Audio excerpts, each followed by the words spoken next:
नाजरीन अस्सलाम वालेकुम। सियासत टीवी में आप सबका इस्तकबाल है। मैं हूं वाजिद खान और आप देख रहे हैं कौमी खबरनामा। सबसे पहले देखते हैं सुर्खियां।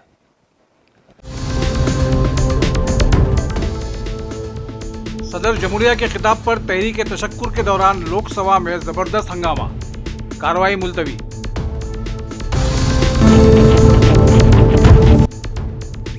अजीत पवार की मौत पर एनसीपी और शिवसेना ने उठाए सवाल, कहा कुछ तो गड़बड़ है, मामले को करार दिया संगीन।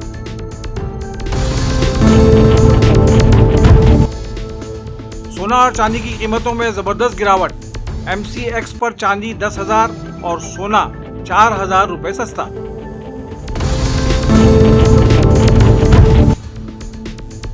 कश्मीर में जलजले के खौफनाक झटके, लोग घरों से बाहर निकल पड़े, कोई जानी या माली नुकसान नहीं।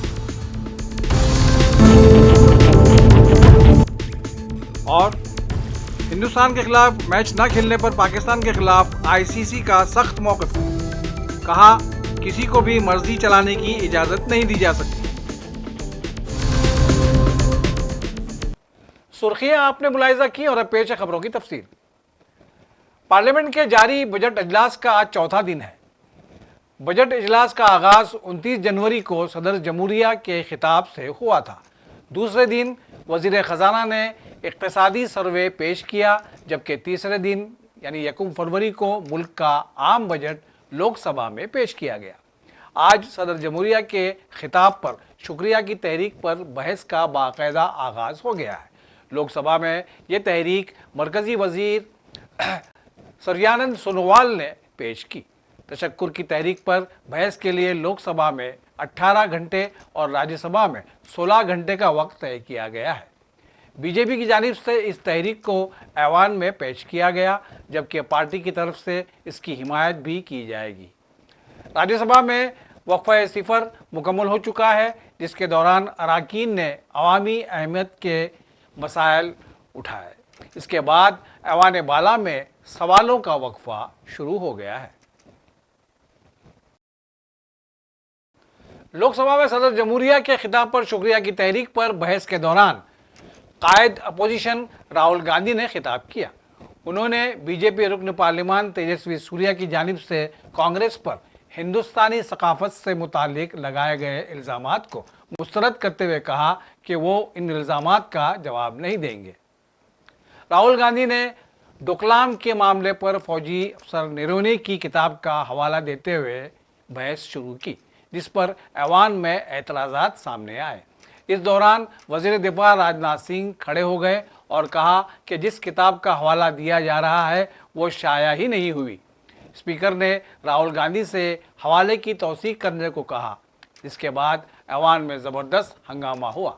राहुल गांधी ने जवाब में दावा किया कि हुकूमत इस किताब को शाया नहीं होने दे रही है, जबकि राजनाथ सिंह ने डोकलाम और चीनी दरअंदाजी से मुताल्लिक पैगामात की मोतबर हैसियत पर सवाल उठाए। Thank you, Speaker Sir, for letting me speak on the President's address. A young colleague over there made an allegation against the Congress party. I was not going to raise this issue, but because he has raised the issue about our patriotism, our understanding of Indian culture, I'd like to start by reading something. And this is from the memoirs of Army Chief Naravane. And I'd like you to listen nicely. You will understand exactly who is patriotic, who is not. It'll take a little while. So this is about when 4 Chinese tanks were entering Indian territory. They were taking a ridge in Doklam, and the army chief writes, and I quote from an article that is quoting his book. The tanks were within a few hundred meters of Indian positions on the Kailash range. No, sir. No, sir. No, sir. Hello, only started. No, he is not yielding. He is not yielding. Sir, this is not. He is not yielding. Hello, he is not yielding. He is on the foot. Defense minister cannot involve. How about it? He is only starting. क्या वह पुस्तक प्रकाशित हुई है जिसमें यह सब सारी बातें उन्होंने लिखी हैं? यदि प्रकाशित हुई है तब तो आप उसका उल्लेख करिए, नहीं प्रकाशित हुई है तो उल्लेख करने का कोई औचित्य नहीं है। अध्यक्ष महोदय, प्लीज एक minute, It is not wise, sir. What do you talk? Please एक मिनट, प्लीज। माननीय सदस्यगण, आप सदन में प्रतिपक्ष के नेता हैं, पूर्व में भी अनुभव रहा है। सांसद प्रियंका गांधी जी ने भी एक बात बोली थी तो उन्होंने ऑथेंटिक उस किताब को यहाँ पर टेबल पे किया। मेरा जो रक्षा मंत्री जी ने जो विषय उठाया है उसमें कहना है कि हम जो बोलें उसको ऑथेंटिक कर सकें, उसी विषय को सदन के पटल पर ये मर्यादा बना के रखें।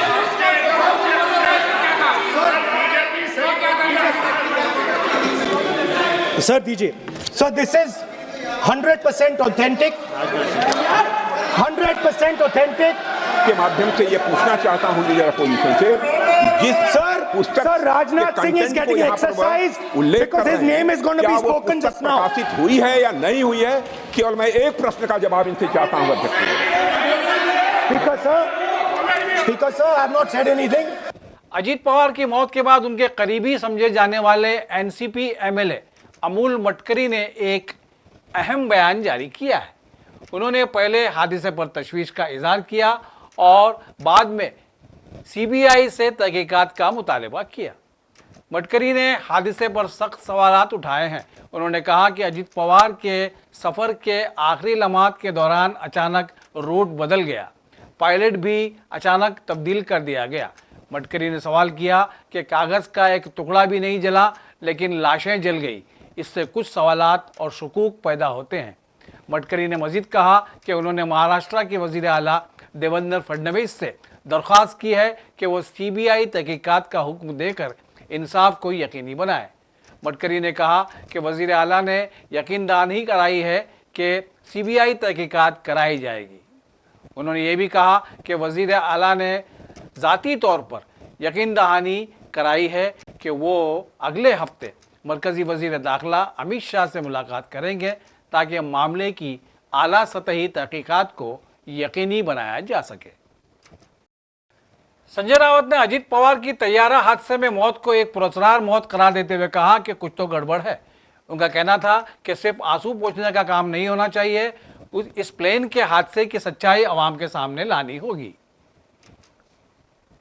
देखिए, अजीत दादाजी का जो एक्सीडेंट हुआ है उसके ऊपर सवाल तो उठेंगे और उठने भी चाहिए। अजीत दादा पवार जैसी एक लीडर, एक बड़ा नेता महाराष्ट्र का, जिस प्रकार से विमान दुर्घटना में उनकी मौत हो गई और जो तथ्य सामने आ रहे हैं, मुझे लगता है उसके ऊपर सिर्फ हम जांच करेंगे, हम रिपोर्ट देंगे नहीं, कुछ ना कुछ गड़बड़ है। और जिस प्रकार से ये आवाज़, ये सवाल अजीत दादा के पार्टी से उठ रहे हैं, ये रहस्यमय है। उनकी मौत जो है वो रहस्यमय है। कुछ तो हुआ है पर्दे के पीछे।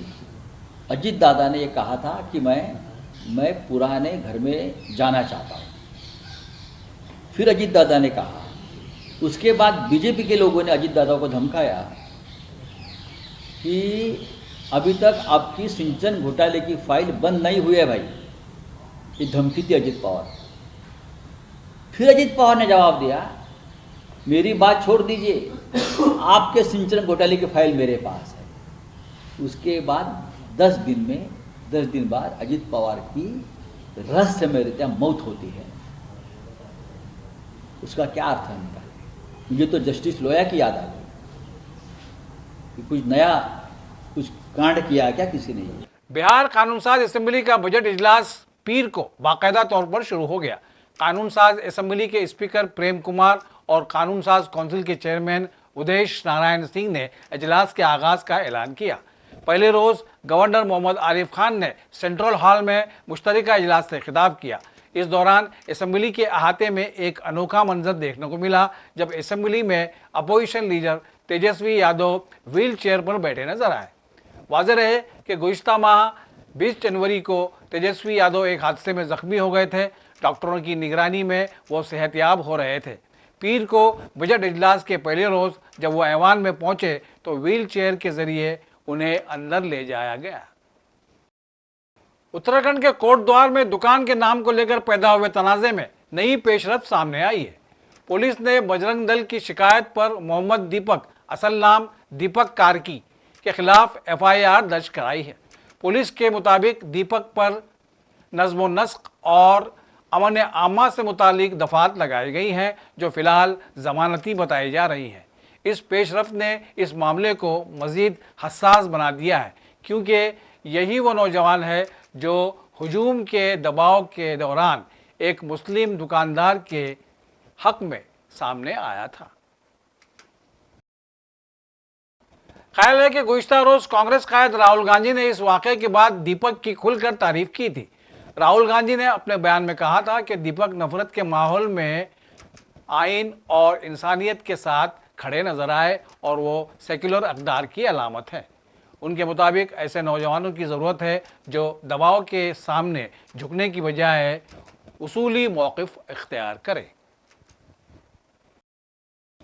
ये पूरा तनाज़ा कोटद्वार के पटेल मार्ग पर वाक़े एक कपड़ों की दुकान से शुरू हुआ था। दुकान एक मुस्लिम ताजिर की है और इसके बोर्ड पर बाबा का लफ्ज़ दर्ज था, जबकि बोर्ड पर दुकानदार का नाम भी लिखा हुआ था।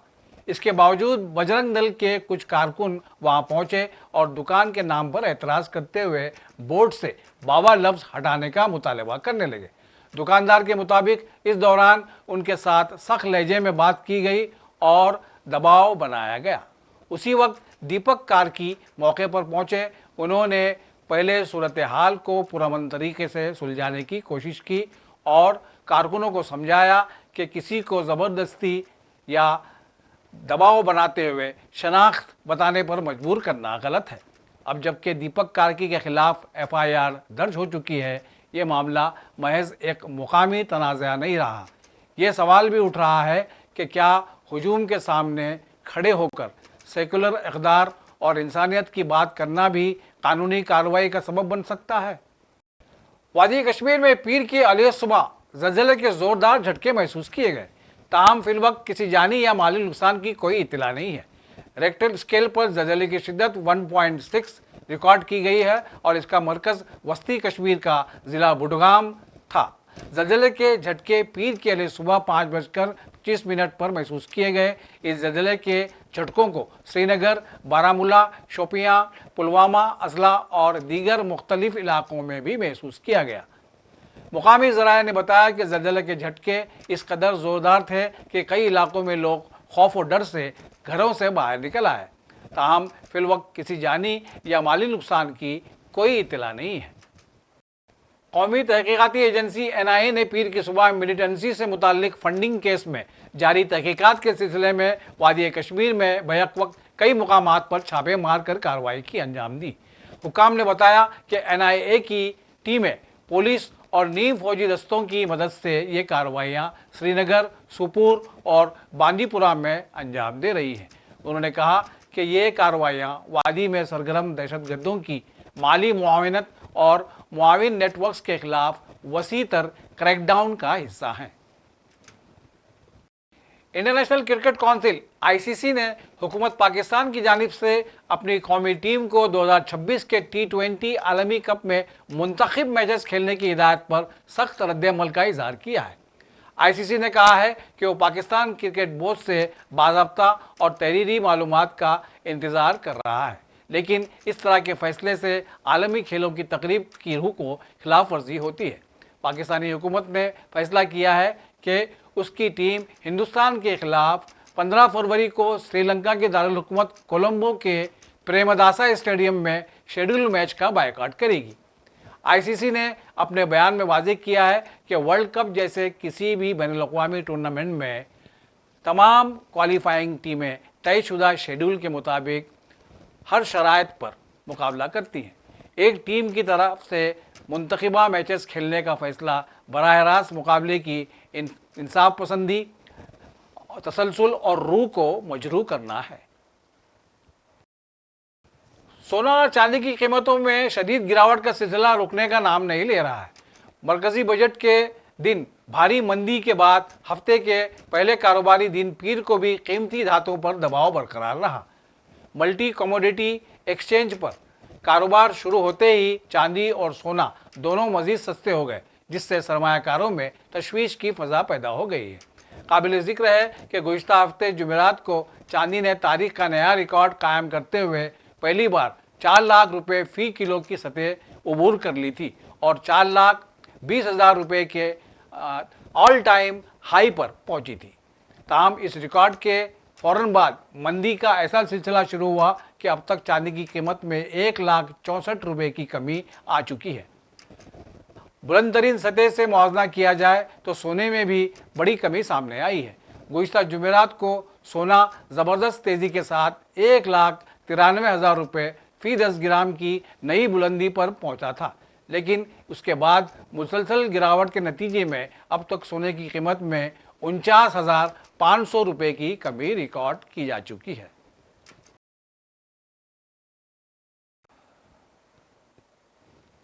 बिहार के जिला भागलपुर में बर्ड फ्लू के मामले की तस्दीक के बाद इंतजामिया और मुकामी आबादी में तशवीश की फिजा कायम हो गई।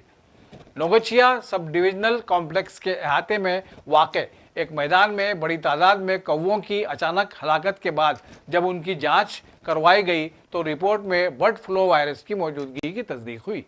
रिपोर्ट सामने आते ही ज़िला इंतज़ामिया मुकम्मल तौर पर अलर्ट हो गया।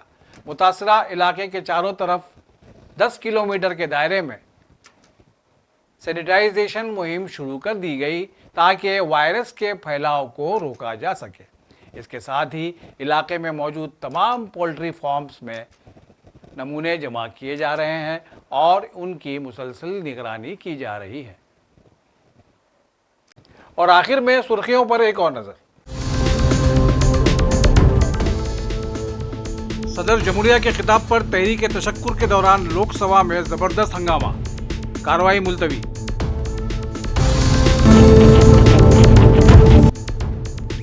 अजीत पवार की मौत पर एनसीपी और शिवसेना ने उठाए सवाल, कहा कुछ तो गड़बड़ है, मामले को करार दिया संगीन।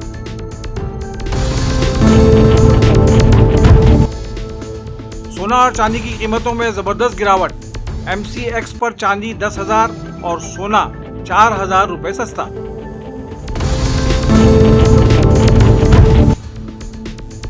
कश्मीर में जलजले के खौफनाक झटके, लोग घरों से बाहर निकल पड़े, कोई जानी या माली नुकसान नहीं।